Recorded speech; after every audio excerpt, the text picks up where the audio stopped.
بزرگوں،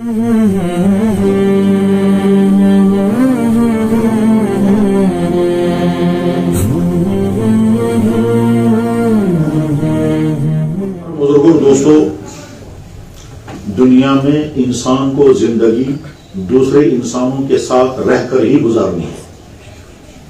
یہ ممکن نہیں ہے کہ کوئی انسان اکیلا زندگی گزار سکے۔ اگر انسان کے پاس تمام سورسز، تمام وسائل، زندگی کو راحتیں پہنچانے کی جتنی چیزیں ہیں وہ ساری چیزیں ہوں، اس کے باوجود وہ اکیلا زندگی نہیں گزار سکتا۔ اس کو ماں باپ بھی چاہیے، اس کو بیوی بچے بھی ہونے چاہیے، اس کے بھائی بہن بھی ہوں گے، اس کے رشتہ دار بھی ہوں گے، اس کے پڑوسی بھی ہوں گے، اور پھر معیشت، تجارت، بزنس، مزدوری، گھر کے کام کرانے کے لیے اس کو دوسرے انسان سے تعلق جوڑنا ہوگا۔ ظاہر ہے جب اسے کوئی چیز خریدنی ہوگی تو دکاندار سے ملنا ہے، جب اس کو مکان بنانا ہوگا تو مزدوروں کو لانا ہے، جب بیمار ہوگا تو ڈاکٹروں کے پاس جانا ہے، رشتہ داروں میں کسی کی خوشی ہو یا کسی کو غم ہو تو ان سے ملنا ہوگا۔ ان تمام چیزوں کو انسان ایوائڈ کر کے زندگی گزارے، یہ ہو ہی نہیں سکتا۔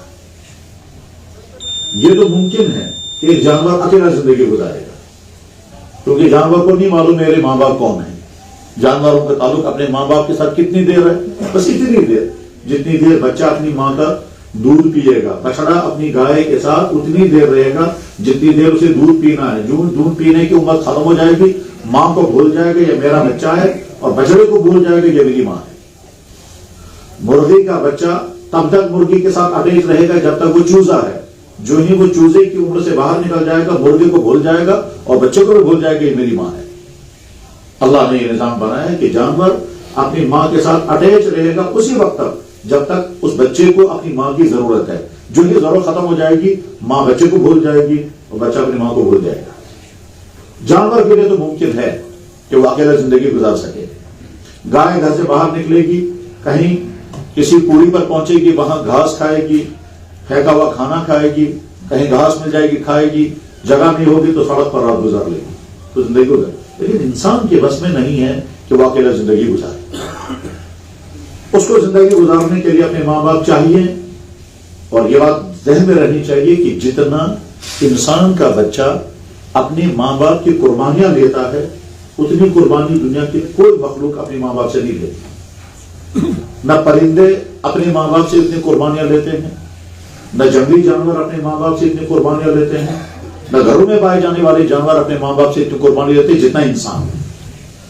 بچڑا پیدا ہوگا تھوڑی دیر میں کھڑا ہو جائے گا، اس کے بعد اس کو کچھ بھی نہیں کرنا ہے، وہ خود بخود وقت پر دودھ پیتا رہے گا۔ انڈے سے چوزا نکلا، تھوڑی دیر میں دوڑنے لگے گا، اور اس کے بعد پھر اس کو کچھ کرنے کی ضرورت نہیں ہے، وہ خود دانے چگے گا، خود ہی اپنی ماں کے پروں کے نیچے آئے گا، کچھ دنوں بعد آزاد ہو جائے گا۔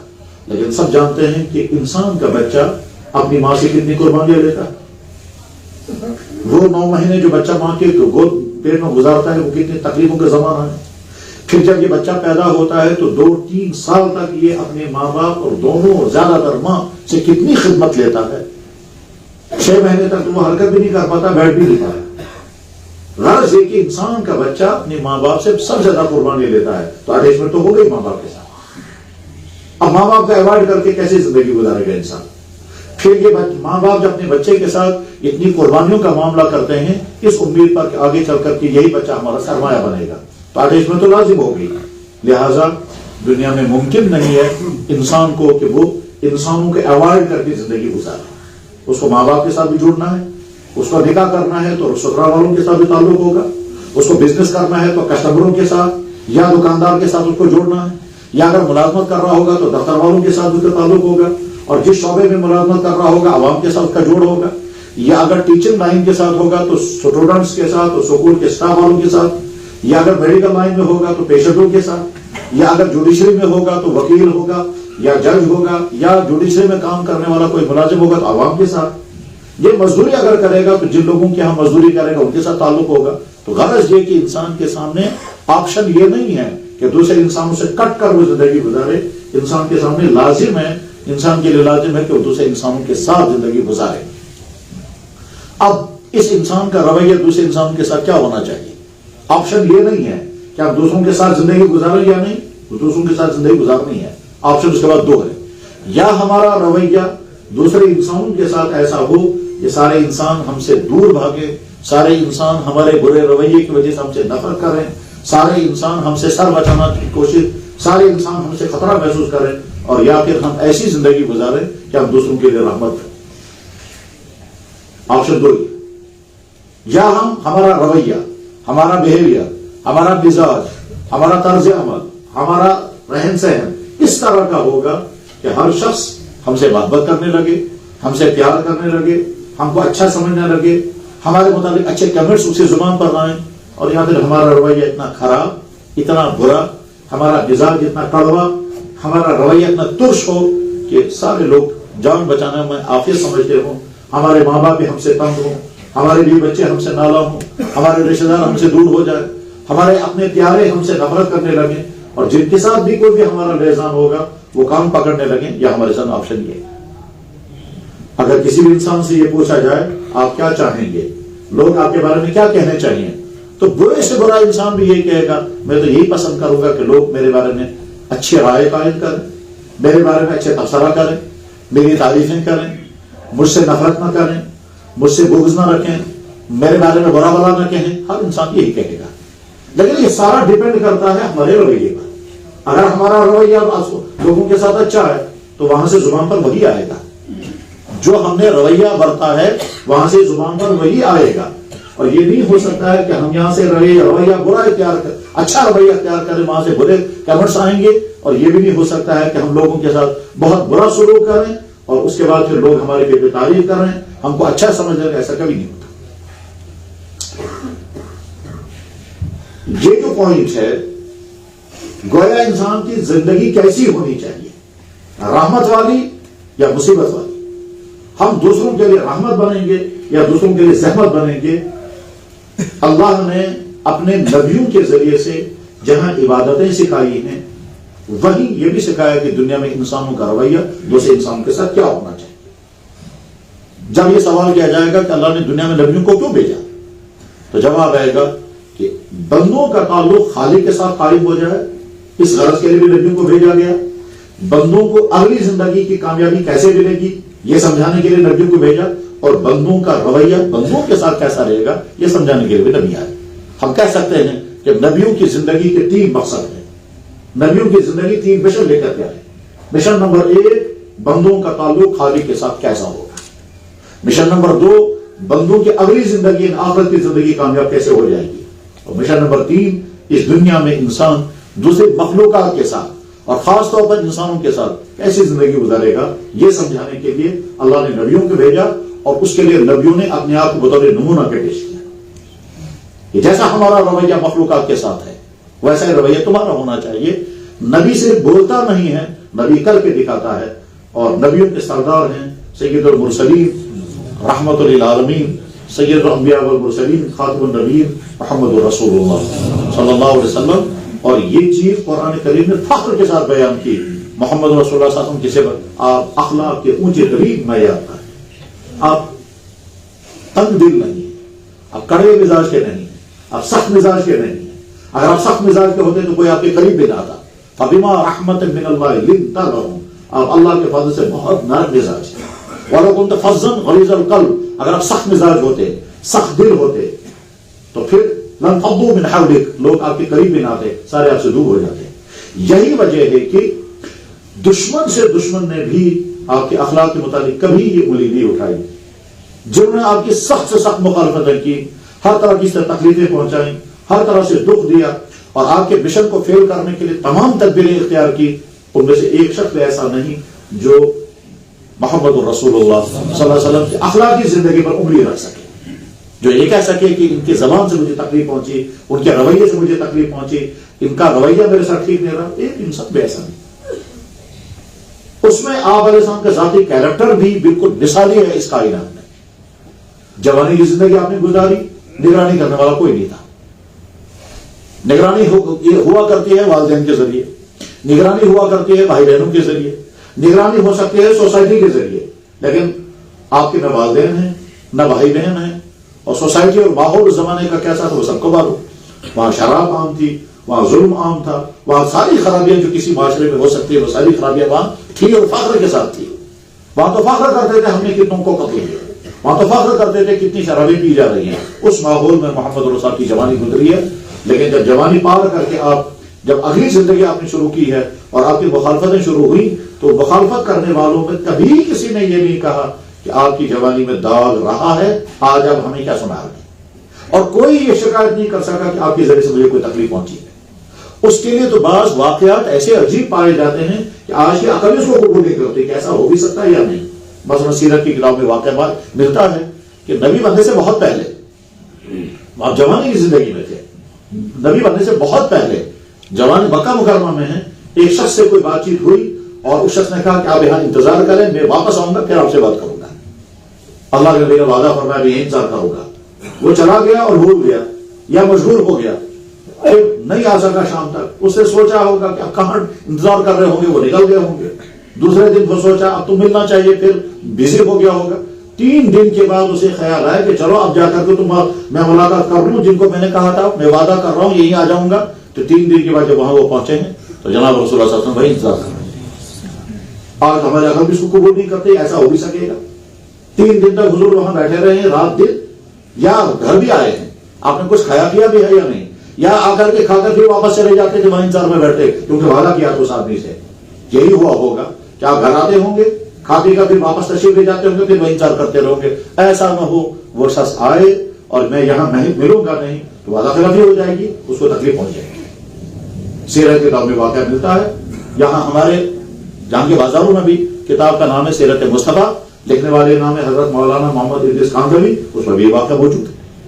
آج ہمارے عقل بھی قبول نہیں کر سکتی ہے کہ 3 دن تک کون انتظار کرے گا، لیکن محمد رسول اللہ صلی اللہ علیہ وسلم کا رویہ یہی تھا کہ میرے ذریعے سے تکلیف کسی کو نہیں ہونی چاہیے۔ ایسا نہ ہو وہاں آئے اس کو انتظار کرنا پڑے، انتظار کرنے کی کلفت اسے بیدار کرنی پڑے۔ تو اللہ نے نبیوں کو نمونہ بنا کر کے بھیجا اس بات کے لیے کہ تمہارے ذریعے سے دوسرے کسی انسان کو کوئی دکھ کوئی تکلیف نہیں پہنچنی چاہیے۔ دنیا میں انسان کو ناگواریاں بھی پیش آئیں گی، پریشانیاں بھی آئیں گی، یہ ناگواری اپنوں کی طرف سے بھی آئیں گی اور غیروں کی طرف سے بھی آ سکتی ہے۔ یہ تلخ بات بیٹے کو والدین کی طرف سے بھی، والدین کو اولاد کی طرف سے بھی، بھائی کو بھائی کی طرف سے بھی، پڑوسی کو پڑوسی کے ذریعے سے بھی، دکاندار کو کسٹمر کے ذریعے، ڈاکٹر کو پیشنٹ کے ذریعے، پیشنٹ کو ڈاکٹر کے ذریعے، جن دو کے درمیان آپس میں کوئی بھی فیضان ہے، ایک کی دوسری طرف سے تکلیفیں آ سکتی ہیں، آنا ممکن ہے، یہ دنیا ہے، یہ جنت نہیں ہے۔ اس وقت ہمارا رویہ کیا ہونا چاہیے؟ پہلی بات یہ ہے کہ ہمارے ذریعے سے کسی کو تکلیف نہ پہنچے، ہمارا مزاج ایسا بن جائے، اور اس کے لیے اپنے آپ سے لڑنا پڑتا ہے۔ جب سامنے سے ناگواری کی بات پیش آ جائے تو یا تو ہم ریئیکٹ کر کے اس سے لڑیں گے، اور یا پھر برداشت کر کے اپنے آپ سے لڑیں گے۔ اپنے آپ سے لڑنے کے معنی ہے برداشت، صبر، جھیلنا، اپنے جذبات کو ضبط کرنا، اس کے بعد ہی انسان اپنا رویہ دوسرے کے ساتھ ٹھیک رکھ سکے گا۔ اور دوسرا طریقہ ہے کہ نہیں، ہم ریئیکٹ کریں گے، یہاں سے ہم بھی کہیں گے ہمارے اندر بھی تو زبان ہے، ہم کون سے کمزور ہیں۔ بس اس موقع پر، اس مرحلے پر ہمارا نبی، ہمارا دین اسلام ایک مسلمان کو کیا کہتا ہے؟ آپ حدیث سنیے، فرمایا جناب رسول اکرم صلی اللہ علیہ وسلم لا تکونوا امعا، حدیث کتابوں میں بڑی اہم، بڑی مشہور اور شاندار کتاب ہے، اس کا نام ہے سنن ترمذی۔ یہ امام ترمذی رحمہ اللہ تعالیٰ کی لکھی ہوئی کتاب ہے، حدیثی کتاب ہے۔ امام ترمذی امام بخاری کے شاگرد تھے، اور انہوں نے کتاب لکھی سنن ترمذی، اس کا نام سنن ترمذی بھی ہے، اس کا نام جامع ترمذی بھی ہے، اس میں یہ حدیث موجود ہے۔ اللہ کے نبی علیہ الصلوۃ والسلام کا ارشاد مبارک ہے لا تکونوا امعا، تم امعا مت بننا۔ پھر آگے سوال ہوا امعا کیا چیز ہے؟ آپ نے فرمایا تقولوا ان احسن الناس بنا احسننا وان اساءوا اظلمنا، تم یہ مت کہنا اگر لوگ ہمارے ساتھ اچھا رویہ اختیار کریں گے ہم بھی اچھے، اور اگر کوئی ٹیڑھی آنکھ سے دیکھے گا تو ہم کون سے کم ہیں، یہ مت کہنا، بلکہ تم یہ کہنا اگر لوگ ہمارے ساتھ اچھا رویہ اختیار کریں گے تو ہم اچھا رویہ کریں گے، اور اگر کسی طرف سے کوئی ظلم زیادتی ہوئی تو ہم انتقام لے لیں گے، ہم معاف کریں گے اور اچھا سلوک کریں گے۔ بس یہاں سے ہمارے لیے اب گویا زندگی گزارنے کا اہم ترین اصول واضح ہو گیا کہ ہم ریئیکٹ نہیں کریں گے، ناگواری کی بات پیش آ جائے تو نہ اپنی زبان سے نہ اپنے رویے سے کوئی ایسا رویہ برتیں گے جس سے اگلے والے کو تکلیف ہو نہیں۔ فرمایا جناب رسول اکرم صلی اللہ علیہ وسلم المسلم من سلم المسلمون باللسان ویدیہ، کامل اور اچھا مسلمان تو وہ ہے جس کی زبان سے بھی دوسرے کو تکلیف نہ پہنچے، جس کے ہاتھ سے بھی دوسرے کو تکلیف نہ پہنچے۔ اس کے معنی یہ نہیں کہ ہاتھ اور زبان سے تکلیف مت پہنچاؤ، کسی اور ذریعے سے پہنچا سکتے ہو، نہیں۔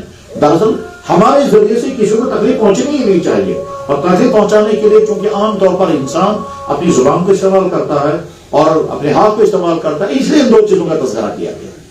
دوسری حدیث بخاری میں حدیث ہے، یہ دونوں حدیث بخاری میں ہے، جناب رسول اکرم صلی اللہ علیہ وسلم نے ارشاد فرمایا لا یؤمن احدکم، تم تب تک مومن کامل بن ہی نہیں سکتے حتی یحب لاخیہ ما یحب لنفسہ، کوئی شخص تب تک اچھا مومن نہیں بن سکتا جب تک وہ اپنے بھائیوں کے بارے میں وہی چیز پسند نہ کرے جو اپنے بارے میں پسند کرتا ہے۔ ظاہر ہم میں سے کوئی انسان اپنے بارے میں یہ پسند نہیں کرے گا کہ کوئی میری بے عزتی کرے، کوئی میرا نقصان کرے، کوئی میرا حج کرے، کوئی میری انسلٹ کرے، کوئی پسند نہیں کرتا ہے۔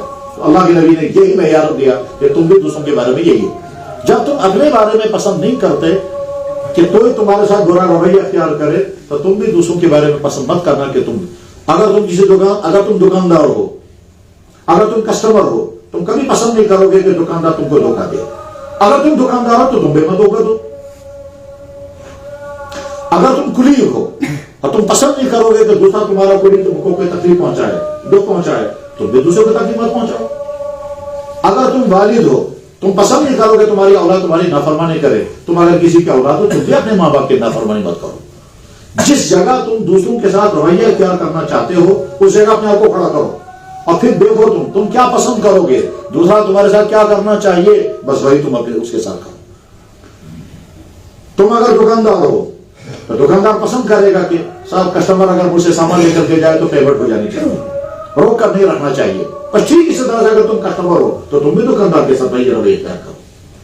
جناب رسول اللہ صلی اللہ علیہ وسلم نے یہ وہ میٹر ہاتھ میں دیا ہے کہ ایک طرف سے دنیا کی اخلاقیات کی پوری لائبریری اور ایک طرف سے محمد صلی اللہ علیہ وسلم کا ایک جملہ، تمام لائبریریوں میں جو کچھ بتایا گیا ہے انہوں نے اس ایک جملے میں سارا بتایا۔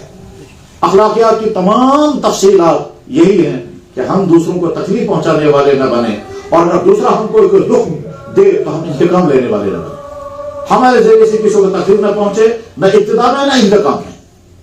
مسلمان کا اخلاق جوابی اخلاق نہیں ہوتا، یعنی اگر آپ ہمارے ساتھ اچھا سلوک کریں گے ہم بھی آپ کے ساتھ اچھا سلوک کریں گے، یہ جوابی اخلاق ہوا۔ مسلمان کا اخلاق اصولی اخلاق ہے، تمہارا رویہ کیا ہے مجھے اس سے نہیں ہے، میں تو یہ دیکھوں گا میرا رویہ آپ کے ساتھ کیسا ہے۔ تمہارا رویہ میرے ساتھ بہت اچھا ہے تب بھی میرا رویہ آپ کے ساتھ اچھا ہوگا، اور اگر تمہارا رویہ میرے ساتھ اچھا نہیں ہے میں تو اپنا رویہ پھر بھی آپ کے ساتھ اچھا رہوں گا۔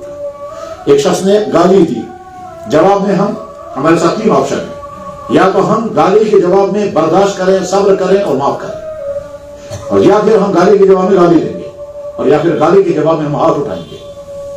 ایمان والے کا مزاج پہلا والا ہے، مگر وہ آسان نہیں، بہت مشکل ہے، کیونکہ اس میں اپنے آپ سے لڑنا ہے۔ ہمارے ساتھ برا رویہ کسی نے کیا، یہ ہمارے والدین بھی ہو سکتے ہیں، ہماری اولاد ہو سکتی ہے، بیوی ہو سکتی ہے، شوہر ہو سکتا ہے، سسرال والے ہو سکتے ہیں، داماد والے ہو سکتے ہیں، پڑوسی بھی ہو سکتے ہیں، رشتہ دار ہو سکتے ہیں، دکاندار ہو سکتا ہے، دفتر والا ہو سکتا ہے، سڑک پر چلنے والا ہو سکتا ہے، گاڑی والا بھی ہو سکتا ہے، کوئی بھی ہو سکتا ہے۔ اس نے ہمارے ساتھ ایک شکل تو یہ ہے کہ ہم یہاں سے اس کے ساتھ برا رویہ اختیار کریں، وہ تو مجرمانہ حرکت ہے، اور دوسرا مرحلہ یہ ہے کہ اس نے ہمارے ساتھ برا سلوک کیا، اب ہمیں یہاں سے ریئیکٹ کرنا ہے، تو ہمارے ساتھ تین آپشن ہوتے ہیں۔ آپشن نمبر ایک ہم برداشت کریں، آپشن نمبر برداشت کریں، قرآن کریم نے اسی کو کہا وَعَلَى مَنْ صَبَرَ وَغَفَرَ إِنَّ ذَلِكَ لَمِنْ عَزْمِ الْأُمُورِ، جس کو برا رویے کا سامنا کرنا پڑا اور اس نے برداشت کر دیا اور اس کے جرم کو معاف کر دیا، یہ تو بہت اونچا درجہ ہے، اللہ فرما رہے بہت اونچا درجہ ہے۔ إِنَّ ذَلِكَ لَمِنْ عَزْمِ الْأُمُورِ، یہ تو بہت اونچا درجہ ہے۔ زندگی گزارنے کا جو بہترین معیار ہے وہ یہ ہے إِنَّ ذَلِكَ وَعَلَى مَنْ صَبَرَ، اگر تم نے برداشت کر لیا، مخلوق کے ذریعے سے تمہیں تکلیف پہنچے اور تم نے برداشت کر لیا، بلکہ اس سلسلے میں تو اسلام کی تعلیمات اتنی اونچے معیار کی ہیں کہ دوسرے لوگ سوچ بھی نہیں سکتے اس کو۔ اس کی ایک مثال میں عرض کرتا ہوں کہ انسان کو زندگی میں بارہا غمناک، دردناک، پریشان کن، رنج دینے والے واقعات سننے کا اور دیکھنے کا موقع ملتا ہے۔ ہم سڑک سے گزر رہے تھے، ہم نے دیکھا کوئی انسان ہاتھ پھیلائے ہمارے سامنے، ہم نے سنا فلاں انسان کا ایکسیڈنٹ ہو گیا، ہم نے سنا فلاں انسان کا ٹیسٹ خراب نکلا ہے، ہم نے سنا فلاں جوان لڑکے کی کڈنیاں سنا ہمیں فیل ہوئی، ہم نے سنا فلاں ابھی جو ہے وہ ہارٹ پیشنٹ ہو گیا. غرض ہے کہ انسان سنتا یا دیکھتا ہے. ایسے وقت انسان کو کیا کرنا چاہیے؟ عام طور پر کرتا یہ ہے کہ اگر ہمارا جاننے والا ہوگا تو ہم اظہار افسوس کریں گے، ہائے ہائے بڑا دکھ ہو گیا، ہم نے سنا فلاں انسان کو نقصان پہنچا، فلاں انسان کو حادثہ ہو گیا، فلاں انسان کو ٹیسٹ خراب ہو، فلاں انسان لا علاج ہو گیا، فلاں انسان کو ٹکراؤ ہو گیا، فلاں انسان جو ہے وہ بیوی کے ساتھ لڑ گیا اور کھانے. غرض ہے کہ طرح طرح کی واقعات سنتے یا دیکھتے ہیں تو ایسے وقت میں ہم اظہار افسوس کرتے ہیں. اظہار افسوس کافی نہیں ہے. اللہ کے نبی نے فرمایا فوراً تم یہ کہو یا اللہ میں شکر گزار ہوں کہ آپ نے مجھے اب تک محفوظ رکھا اس مصیبت سے جو مصیبت میں نے ابھی سنی یا دیکھی. دوسرے کی کسی مصیبت کو سن کر یا دیکھ کر کے فوراً یہ کہنا چاہیے یا اللہ میں شکر گزار ہوں آپ نے مجھے محفوظ رکھا اس مصیبت سے جس مصیبت کا واقعہ میں نے سنا یا جس مصیبت کا حادثہ میں نے دیکھا. دوسرے کے متعلق یہاں تک تو ٹھیک ہے، یہاں تک تو آسان ہے. ہم نے سنا فلاں آدمی کو سنا کینسر ڈیٹیکٹ ہو گیا تو ہم فوراً ہائے ہائے بڑا افسوس ہوا. ہائے ہائے نہیں، آپ فوراً یہ کہیں الحمدللہ یا اللہ آپ کا شکر مجھے آج تک محفوظ رکھا ہے، آئندہ میں میری حفاظت کرنا ہے. اور جس آدمی کے بارے میں نے یہ سنا آپ اس پر رحم کرتے ہیں.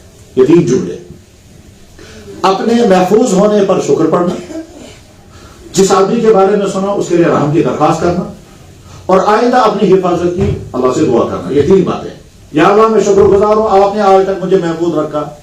یا اللہ جس کے بارے میں نے سنا آپ اس پر رحم کر دیں اور آئندہ بھی میری حفاظت فرمائیں. یہاں تک تو بہت آسان ہے. اس کے بعد آگے دیکھیے جس آدمی کے بارے میں ہم نے یہ سنا ہے سوء اتفاق اس آدمی نے ہم کو بڑی تکلیفیں پہنچائی ہیں.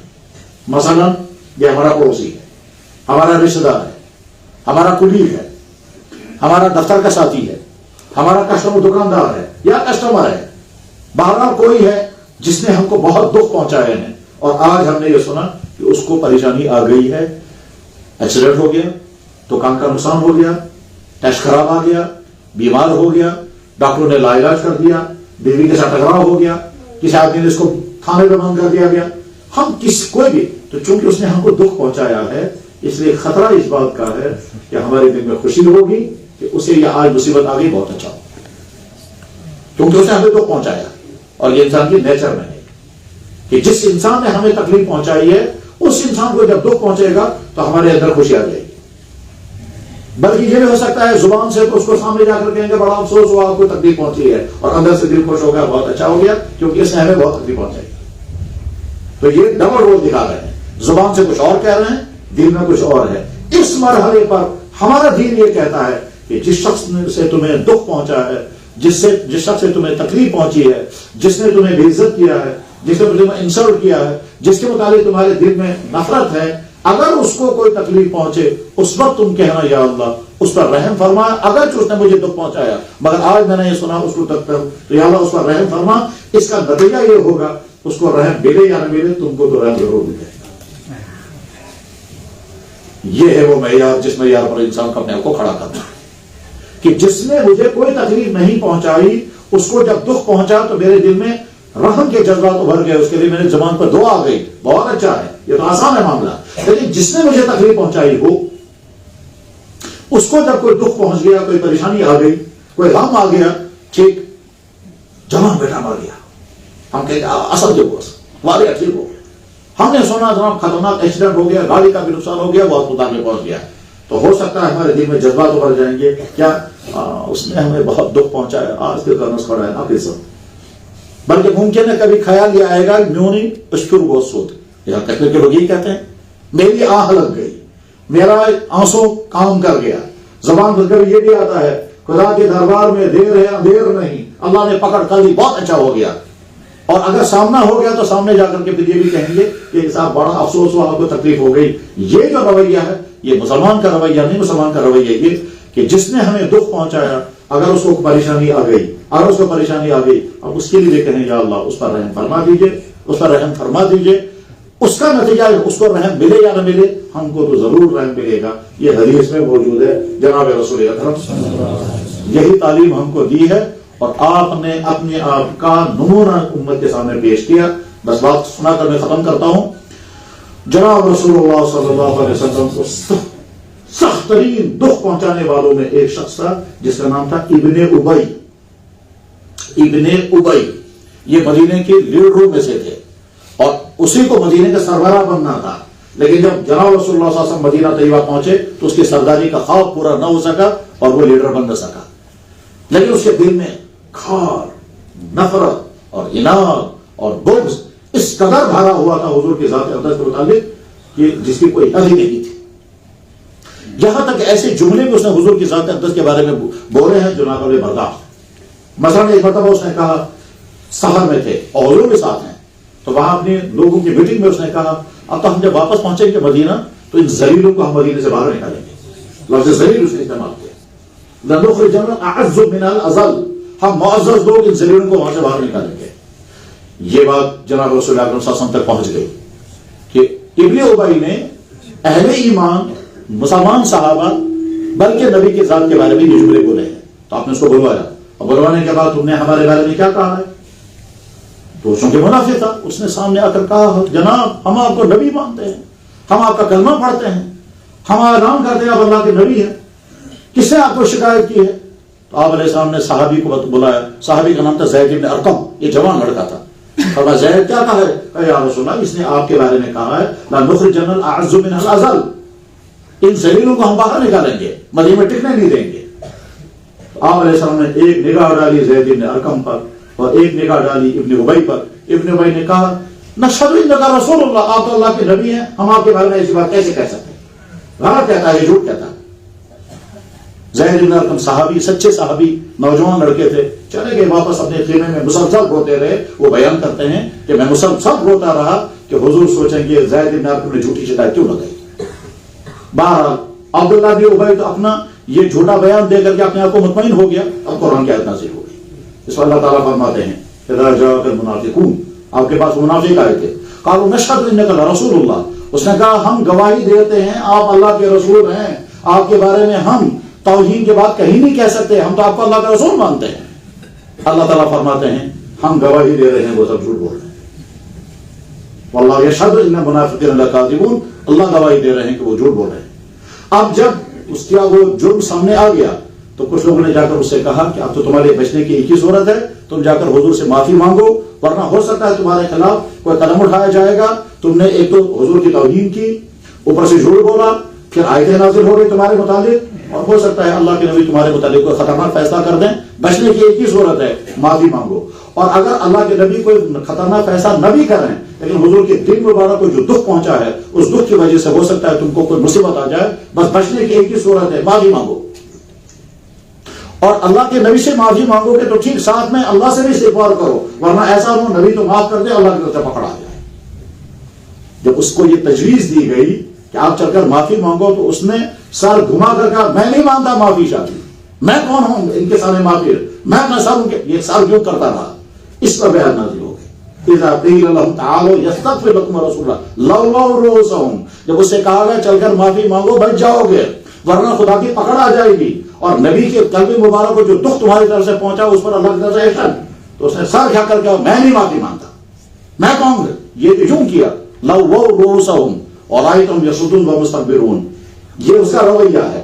حضور نبی علیہ الصلوۃ والسلام سمجھ گئے کہ چونکہ اس نے مجھے دکھ پہنچایا اللہ کی طرف سے اس کو سزا آئے گی، تو حضور نے اللہ سے کہا یا اللہ آپ اس کو معاف کر دیں، یا اللہ اس سے غلطی ہوگی آپ اسے معاف کر دیں، یا اللہ غلطی ہوگی معاف کر دیجئے. حضور یہاں سے استغفار کرنے لگے. اللہ تعالیٰ شام کی طرف سے جواب ہے آپ استغفار کر رہے ہیں اس کے لیے، میں تو معاف کرنے والا نہیں، ہم اس کو معاف نہیں. استغفر لهم او لم نستغفر لهم نہیں یغفر لهم، آپ معافی مانگے یا نہ مانگے ہم معاف کرنے والے نہیں ہیں. حضور پھر بھی معافی مانگتے رہے، اس کے لیے معافی مانگتے رہے. پھر دوسری آیت بعد میں نازل ہوئی، بعد میں اللہ تعالیٰ فرما رہے ہیں آپ 70 مرتبہ استغفار کریں ہم معاف نہیں کریں گے. ان تستغفر لهم 70 مرة فلن يغفر الله لهم، آپ 70 مرتبہ بھی اس کے لیے معاف کریں میں معاف کرنے والا نہیں ہوں. بخاری میں روایت ہے اللہ کے نبی علیہ السلام نے فرمایا اگر مجھے یہ معلوم ہو جائے کہ 70 مرتبہ سے زیادہ معافی مانگنے پر اللہ اس کو معاف کر دیں گے میں اس کے لیے بھی تیار. سلام محمد رسول اللہ. اس درجے کے اخلاق کون دنیا میں انسان کا، وہی ہمارے نمونہ ہے.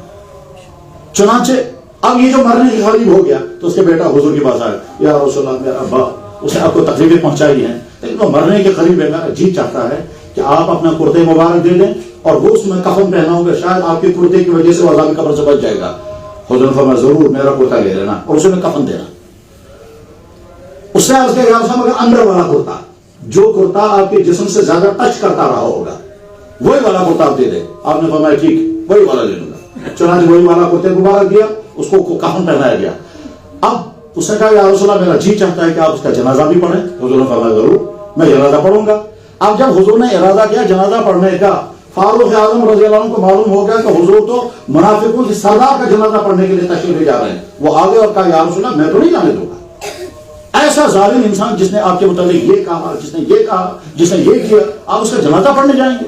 اور اللہ کہہ رہے ہیں 70 مرتبہ استغفار کرو میں معاف نہیں کروں گا, پھر کیوں جائیں گے آپ جنازہ پڑھنے؟ حضور نے فرمایا میں جاؤں گا کیونکہ اللہ نے مجھے منع نہیں کیا جنازہ پڑھنے سے, میں تو جاؤں گا جنازہ پڑھنے. علامہ شبلی نے لکھا کہ فاروق اعظم نے دریائے کرم کے بہاؤ کو روکنا چاہا, وہ روک نہیں سکا. دریائے رحمت کو کون روک سکتا تھا؟ اتنے میں وہاں لوگوں نے دفن کر دیا اسے. انہوں نے سوچا کہ حضور شاید نہیں تشریف لائیں گے تو دفن کر دو. چنانچہ دفن کر دیا. اب حضور پہنچ گئے, فرمایا جنازہ کہاں؟ کہا حضرت ہم نے تو دفن کر دیا. تو بخاری کی ایک جگہ پر روایت ہے, آپ نے فرمایا نکالو اس کے میت کو باہر. چنانچہ اس کے میت کو باہر نکالا, اس کا سر حضور نے اپنے رام پر رکھا اور اپنے رام پر رکھ کر کے اپنا ڈراب مبارک اس کے منہ میں ڈالا. شاید اسی سے ہمارے نبی کا رویہ اپنے دشمنوں کے ساتھ ایسا بھی تھا. بس خلاصہ کیا ہوا؟ کنکلوژن بات کا یہ ہے, دنیا میں انسانوں کو دوسروں کے ساتھ زندگی گزارنی ہے. ہمارا رویہ دوسروں کے ساتھ محبت کا, نرمی کا, حسن سلوک کا, عدم ایذا رسانی کا, یہی ہونا چاہیے. یہی ہمارا دین ہم کو سکھاتا ہے. اللہ ہمارا مزاج ایسا ہی بنائے, ہمارا رویہ ایسا ہی ہو, ہمارے اخلاق ایسے ہی ہوں, اور اس کا نتیجہ دنیا اور آخرت میں فائدہ ہی فائدہ ہوگا. وآخر دعوانا ان الحمد للہ رب العالمین برحمتک یا ارحم الراحمین.